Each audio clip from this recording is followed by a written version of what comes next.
देखो, बीजेपी का तो स्वास्थ्य खराब हो चुका है, बीमार है पहले दिन से ही।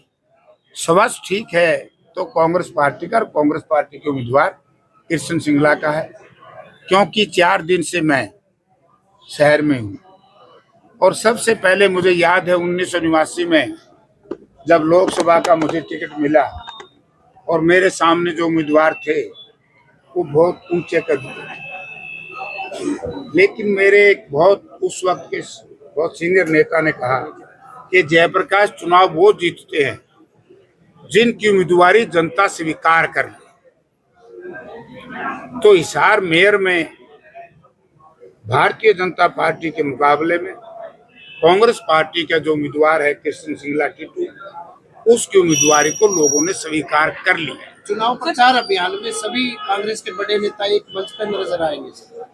एक मंच पर सारे इकट्ठे होंगे तो 20 वार्ड अलग अलग जाएंगे, कहीं चंद्र प्रकाश जी जाएंगे, कुमारी सैलजा, वो तो बाद में आएंगे ना, वो तो एक आध जलसा करेंगे सारे। लेकिन सर, आज मेयर पद के उम्मीदवार का जो नामांकन भर रहे हैं आप लोग, और कई चेहरे मौजूद हैं, लेकिन कई चेहरे गायब भी हैं, चाहे फिर बात प्रोफेसर संपत सिंह की हो, रामनिवास घोडेला की हो, या फिर धर्मवीर गोयत की हो, कई चेहरे गायब नजर आ रहे हैं। कारण क्या है? वो बताएंगे, मुझे क्या पता। ड्यूटियां लग रही है, ये विधानसभा वाली दो फाड़ दोबारा से तो नहीं होने ड्यूटियां लगी हुई है। और विधानसभा में कोई दो फाड़ नहीं थी।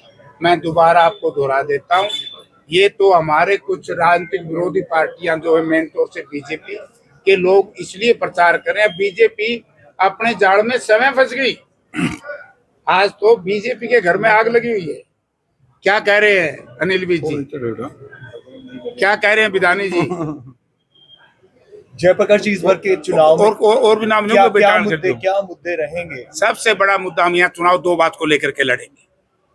एक तो शहर के साथ धोखा किया भारतीय जनता पार्टी। सबसे यहाँ जो विकास के लिए मुद्दा इन्होंने बनाया था, ये 2016 से जब मैं विधानसभा का सदस्य था इंडिपेंडेंट, तब मैं सुनने लगा था कि हिसार में इंटरनेशनल एयरपोर्ट बनाएंगे।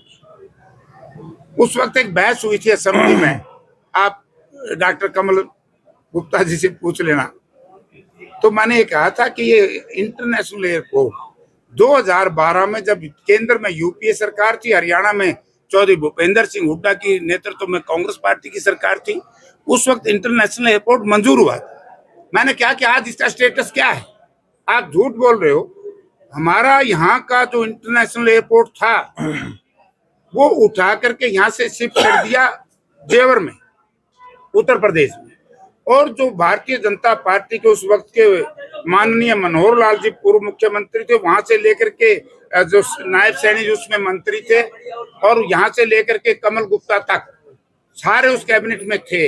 इन लोगों ने विरोध नहीं किया। फिर इन लोगों ने देखा कि शहर के साथ धोखा हुआ। इन्होंने दोबारा से 2016 में एक प्रचार कर दिया कि इंटरनेशनल एयरपोर्ट हिसार में बनेगा। आप सारे बंधु साथियों, हम सबके लिए जरूरी विषय है। आप ये बताइए कि ये मुद्दा इन्होंने बनाया था कि नहीं? 2019 में वोट लिए इंटरनेशनल एयरपोर्ट के नाम से, 2024 में लिए, 2024 असेंबली में लिए। ये कहाँ फंसे? आज से लगभग 1 महीना पहले जब मैं एक मीटिंग ले रहा था जिस कमेटी का मैं सदस्य हूं, तब मैंने सिविल एविएशन सेक्रेटरी से पूछा। उन्होंने कहा कि प्रधानमंत्री जी की उड़ान योजना 72 प्रदेशों में काम कर रही है। मैं क्या उसमें हरियाणा का भी नाम शुमार है? बोला नहीं। हिसार हरियाणा का नहीं है तो मैं क्या हिसार का है?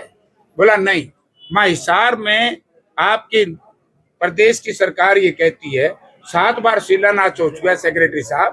बोला जी हमें नहीं पता क्या हो रहा है हिसार में, लेकिन हिसार का नाम उड़ान योजना में भारत के मानचित्र पर नहीं है।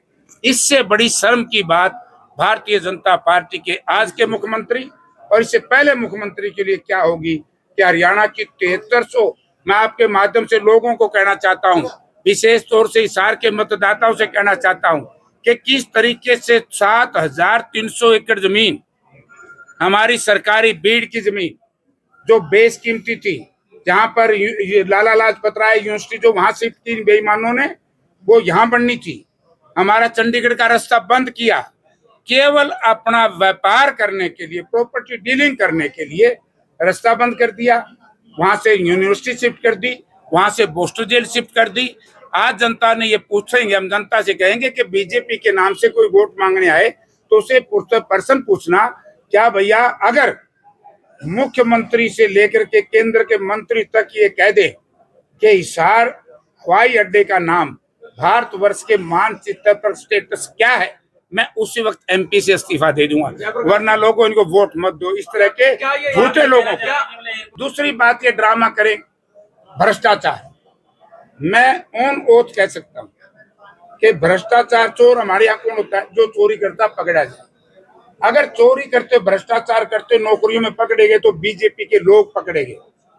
एचपीएससी के ज्वाइंट सेक्रेटरी के दफ्तर में लगभग 3 करोड़ रुपया मिला कि नहीं मिला? एक सीनियर आईएएस जेल में गया कि नहीं एचकेआरएन को लेकर के? एचपीएससी के कर्मचारी जेल में गए कि नहीं?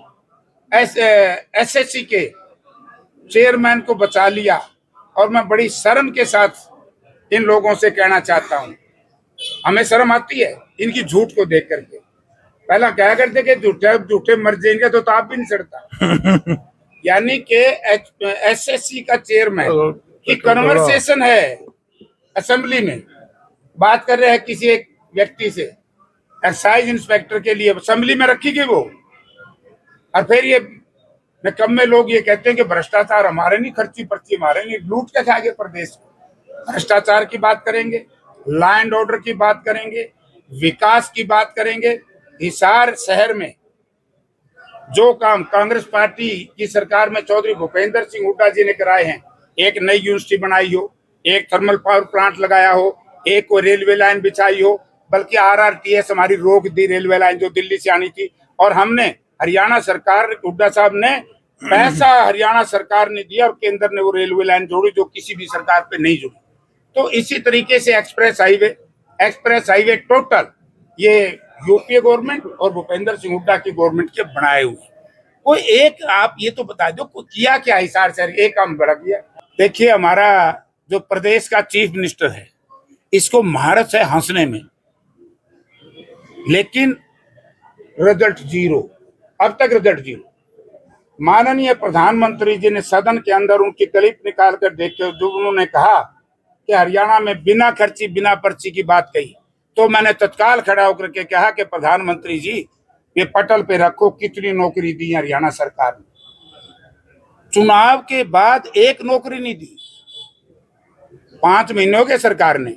आज जो डी ग्रुप की चर्चा करते हैं, मैं आपके माध्यम से जनता को भी बताऊं और आप लोगों को बताऊं, डी ग्रुप में जो लगाए, इन्होंने एक बिल पास किया कि एचकेआरएन के तहत जो बच्चे नौकरी लगे उनको हटाया नहीं जाएगा। उसको इन्होंने नाम रखा जॉब सिक्योरिटी बिल।